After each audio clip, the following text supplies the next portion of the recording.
প্রতি শনিবার দুপুর 3টে থেকে সন্ধ্যা 6টা পর্যন্ত ডাক্তারবাবু রোগী দেখেন। মানে পঞ্চকর্ম, অগ্নিকর্ম থেরাপির সাহায্যে সকল প্রকার বাত ও নার্ভের রোগ সম্পূর্ণ নিরাময় করা হয়।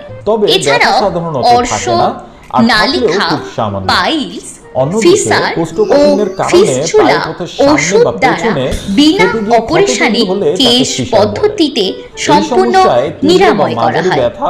আপনারা চিকিৎসার ও সুপরামর্শ নিতে চাইলে চলে আসুন আমাদের ক্লিনিক ধন্বন্তরী আয়ুর্বেদ। আমাদের ঠিকানা ধন্বন্তরী আয়ুর্বেদ, খোশিগঞ্জ, হাটতলা, হুগলি। বিশদে জানতে ফোন করুন এই নম্বরে 89 প্রচন্ড জ্বালা ও যন্ত্রণা করে।